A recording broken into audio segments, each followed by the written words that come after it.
If you're gonna go chasing after demons and they're never dead, then why not do it with some style, as shown in the case of both this over 4 decades old horror franchise and the 2005-2020 TV series featuring 2 black as night icons of the golden era of muscle cars.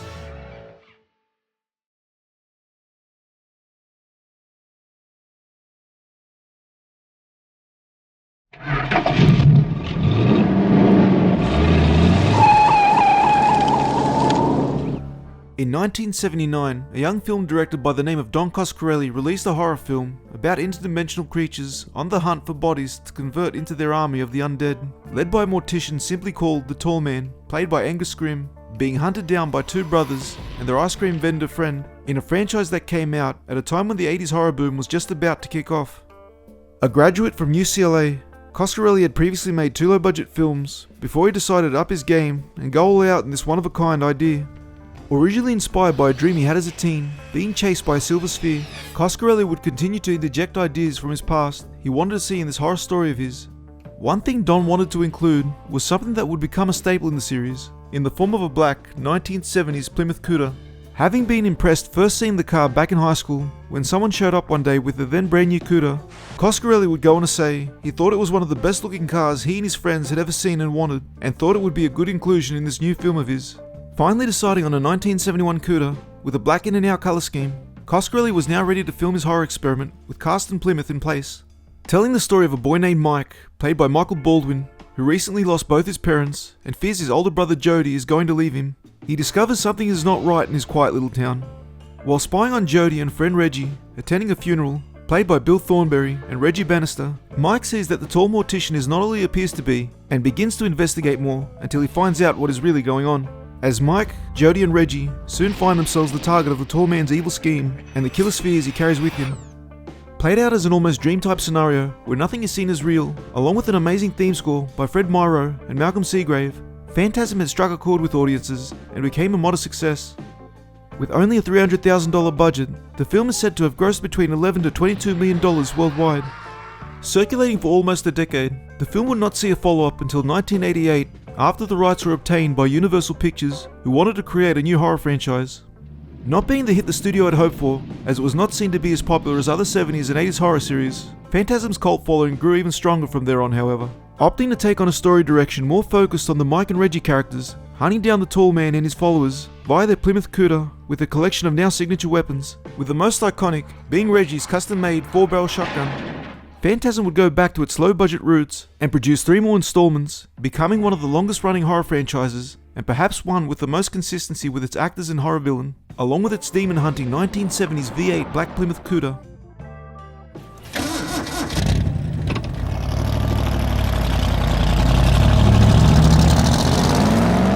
" 2005 saw the introduction of a TV show that would become a favourite among many, at a time when American drama series were taking over the entertainment limelight and exploding in greater popularity than perhaps ever before. Created by Eric Kripke, Supernatural told the tale of Sam and Dean Winchester, played by Jared Padalecki and Jensen Ackles, as 2 brothers following in their father's footsteps and becoming hunters of evil spirits and other demonic forces, accompanied by their black 1967 Chevy Impala known as Baby. Trying to get his show that was first intended as a series of movies off the ground, Kripke's story, originally titled Unnatural, was in development for 10 years before being picked up by Warner Brothers, and was only given a $200,000 budget for its first season. Its pilot episode was viewed by almost 5.7 million people, and would become the longest running American live-action fantasy series on television.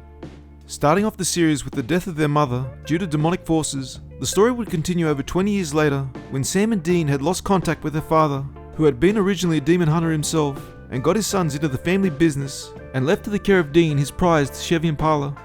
The show's appeal had remained strong throughout its run, as it had a massive following of fans who developed their own theories and multiverse stories, along with comic book and other media adaptations. The stories shown were based on actual myths and legends found in history, as the show tackled many supernatural subjects and horror legends of old. One of the show's biggest aspects was in its use of classic rock songs, as per the request of creator Eric Kripke. Even though it was a form of transport, Baby had become pretty much the 3rd main character of the show, and she would even go on to have several episodes dedicated to her.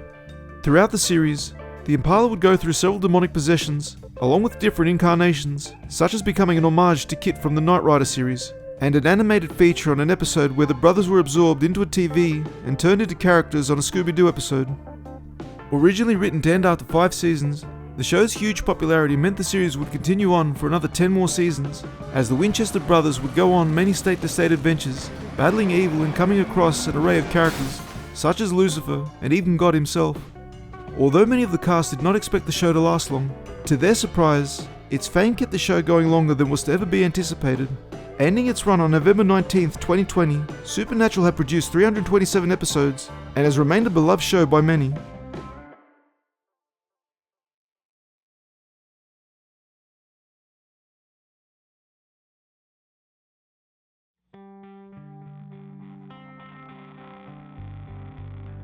Opting for a 1971 Plymouth Cuda, the production was able to find one in Los Angeles, as these cars were at their lowest point of affordability in the later part of the 70s, as the cost of insurance and rising fuel prices made these less desirable for young car buyers.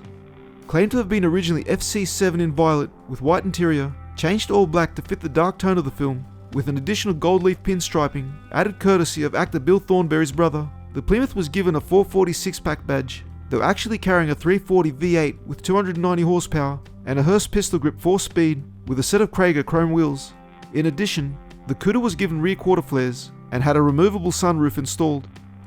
Influenced by the European market, in the 1960s a number of US car manufacturers were beginning to introduce more compact options for their lineup. After getting wind of Ford preparing to release their own smaller sporty performance vehicle, leading to what would be known as the pony car, Plymouth was getting ready to do the same. Released on April 1st, 1964, 2 weeks before the Mustang, the Plymouth Barracuda arrived based on the Valiant A-body and made to be more in line with the curvier designs being introduced for the 1960s. The first and second generation Barracuda did not produce the same sales numbers as the Mustang Plymouth had hoped, and was trailing behind its competitors.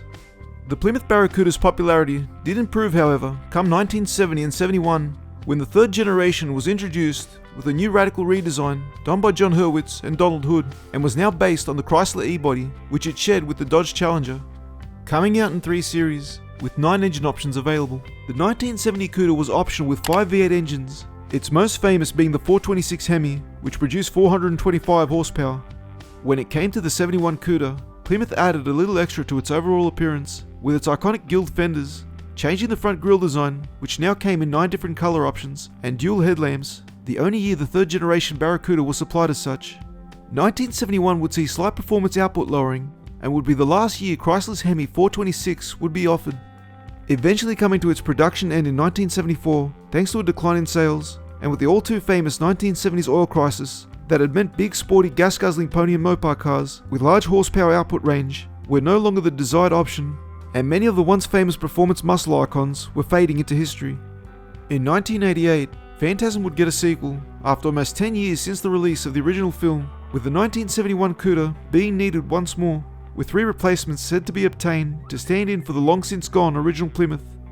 Absent were the extended rear flares and stripes, and a new badge reading Hemi Cuda was added, which was once again fictitious, where unlike its E-body Dodge Challenger cousin, the Hemi Shaker was mandatory on the Hemi Cuda and would not have its badge on the bonnet. The base Plymouths used were standard Barracudas, as they were missing the stock stainless steel moulding for its rear body panel that came with all Cudas, and the cars were claimed to be 318 V8s, producing 230 horsepower. The car would play a bigger role in Phantasm 2, and become a greater part of the series lore thereon. Come the 1994 third and 1998 fourth Phantasm installments, a 1970 triple black Plymouth Cuda convertible was obtained, given an actual 426 Hemi engine this time. With the 2016 fifth and final entry, Phantasm Ravager, the 1971 Cuda hardtop was reintroduced, said to be the survivor of the second film, and given a new look to fit the circumstances of the story and its post-apocalyptic theme.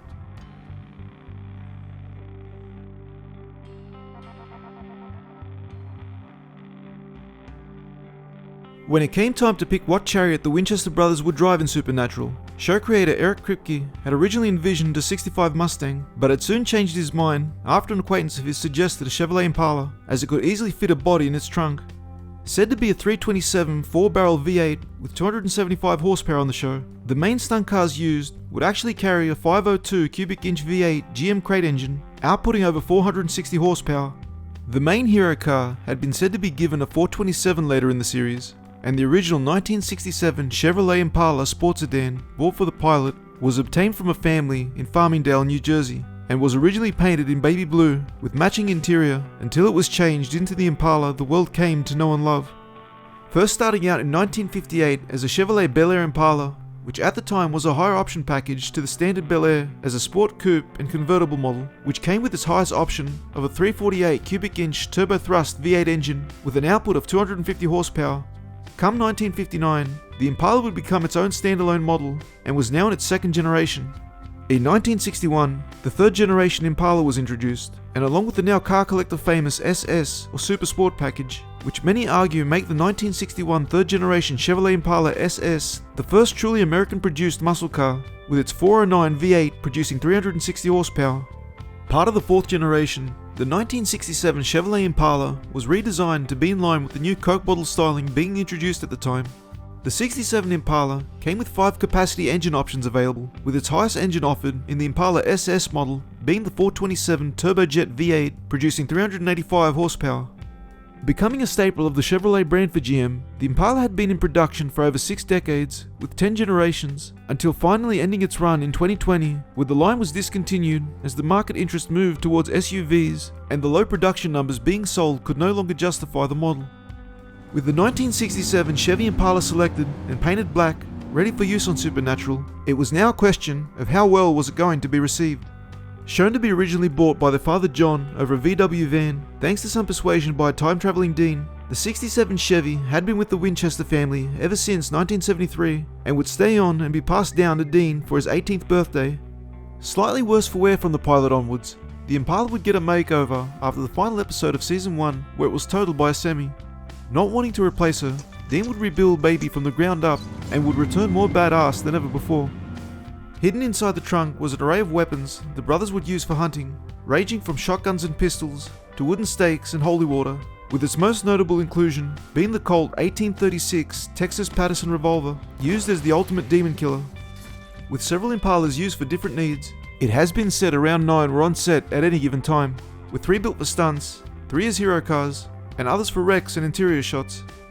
Shown to go on its own adventures throughout the show, Baby would suffer from possessions and the occasional crash up, and even have a whole episode filmed from her point of view, but would always return the next episode ready to help Dean and Sam chase down any evil that got in their way.